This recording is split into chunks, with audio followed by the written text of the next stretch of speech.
Hey everyone, I'm starting this video off with just showing the current state of my driveway. Yeah. Could I have done a better job shoveling? Yes. Will I? Well,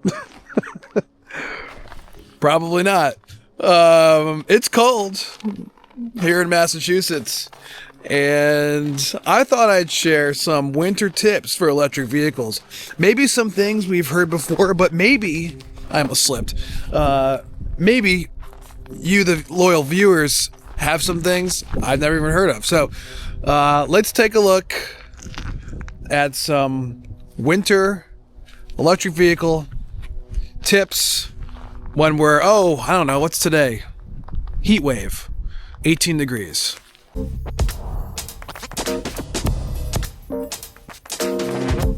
So we're here in frigid Cape Cod, Massachusetts, and I'm at the back of my Model Y.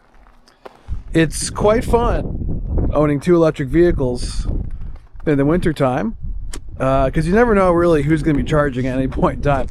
My first big winter tip: stay plugged in at all times, for multiple reasons. One, it's no surprise that we're going to be experiencing probably 20, 30. I got news for you. This Cybertruck, I think I'm getting, when I don't precondition, which we'll get to in a second, I think I'm getting 40% range loss in the Cybertruck, which is crazy, but I think that's a reality.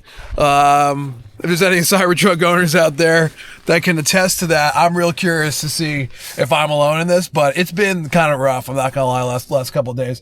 There's some things I've been doing to improve it, but stay plugged in. Stay plugged in at all times. I think the main one for me, at least, is in the morning, I'm preconditioning my car, and if I run it for 20 minutes, it's really handy to have the vehicle plugged in to not lose any power while this thing is defrosting. Because, it's like setting the heat up to max. If you're doing the defrost setting on a Tesla, setting the heating up to max, turning everything on.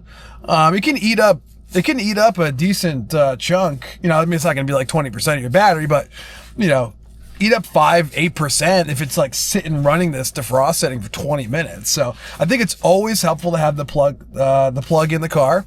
And then secondary thing, it's just way better to just, as soon as you get home, plug the vehicle in, top it off. It's a different mindset in the summer. I might let the car sit for several days without charging if like the battery range is good enough. But you don't want to have a situation where the battery's getting too low and you got things to do and then it's cold and you forget the precondition. I think it's less of a headache if you just make sure the car is always plugged in, especially for preconditioning. Next thing I would say, and I've said the word precondition about 20 times now. Yes, precondition the cabin. Doesn't matter if you have a Tesla or a Kia or a Ford. Most electric vehicles now have capability, through the wonderful software advantages of having an EV, through the app, and set your climate. And for someone like myself, I have two Teslas. When you run the climate control, if I'm defrosting the car, it's also, putting the wheels in motion to prepare the battery for travel automatically. There isn't like a separate battery preconditioning button when you're throwing on the HVAC and warming the cabin. Doing that all in one. So make sure you do that. I would, especially when, it's like, today, as I said, heat wave, 23 degrees. It's getting down single digits at night. And when I leave in the morning at like 6 a.m., when the sun's not out, it is cold. So I really would push you to always give at least 20 minutes to precondition the car. It will increase the range. It really does. I've noticed it when I forget, or I don't set my schedule for departure. which is another thing I would, if you're getting in the car every day, if you can schedule your departure to automatically, start heating the cabin up 20 minutes before, I think it will really help efficiency. And you'll see range being, generated back into the battery as you're driving, in terms of like your state of charge increasing, right? I really notice it. I think it probably increases my efficiency by 10 to 15% when I actually precondition on time and I remember to do it or schedule it. So preconditioning is huge. I think it's the best thing about having an electric vehicle is that I could just run this thing from my app.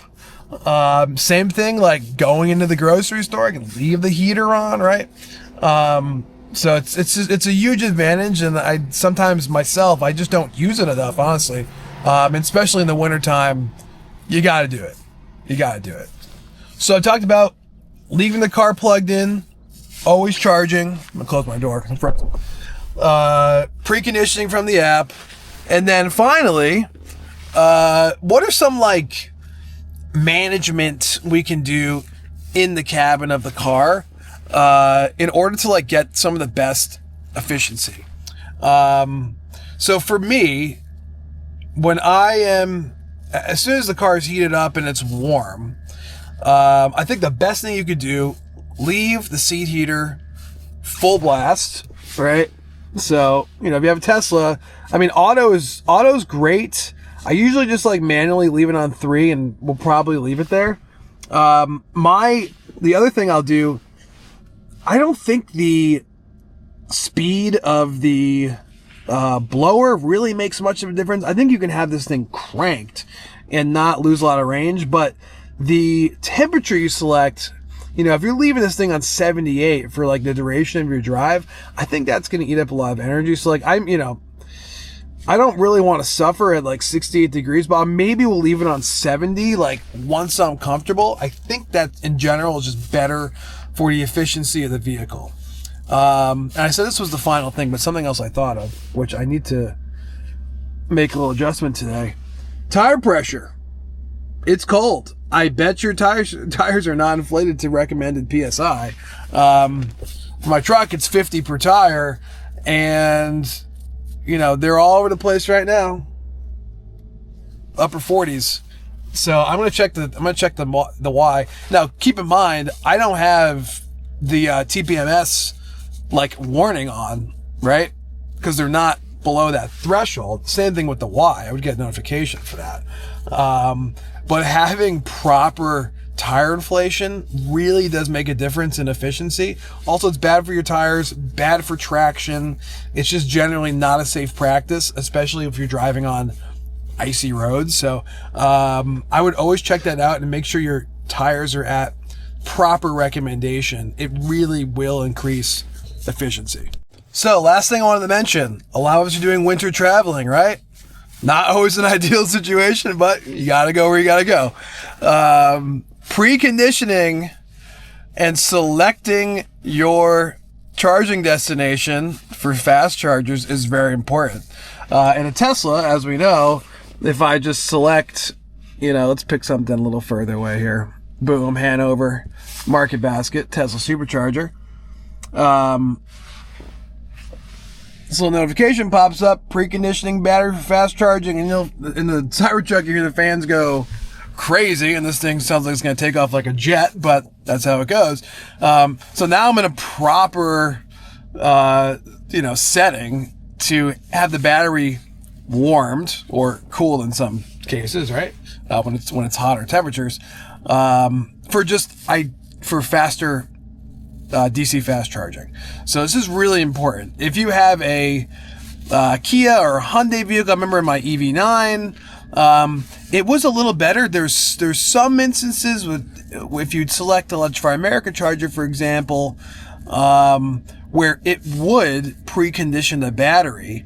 They also had like a manual setting, and I'm sure this still exists in Kia Hyundai, where you would have to select precondition and do that. I would recommend, if it's very cold and your cabin is cold and has been cold, you probably need at least 45 minutes to do that.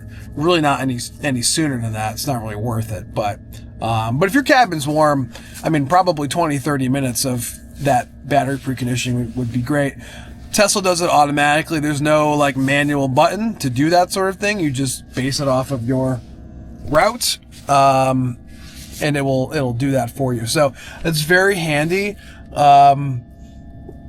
There are some electric vehicles I know that maybe still do not have like navigation, battery preconditioning, but they usually all have a manual option if you remember to do it. But it's very important. It'll really increase the speed of fast charging in colder temperatures. So I'm curious to hear from you guys. Do you have any other tips I haven't mentioned? I know a lot of us live in the Northeast. A lot of us are kind of dealing with just horrible cold weather with another storm on the way potentially this weekend. So I'm curious to hear, those of you that have maybe, 2 electric vehicles like myself, what do you do in the winter? What are some good practices that have kind of helped you navigate these colder climates? And I don't want to say that it's a burden owning electric vehicles in cold climates. I think there's tons of advantages. I just personally kind of leave my car on percent and don't really deal with it at all, and just keep my car plugged in and preconditioned, and that usually takes care of any sort of anxiety I may have. That's just what you do, but I'm curious to hear from you guys. Thanks for watching the video. Please like and subscribe to Out of Spec, and I'll catch you guys in the next one. See ya.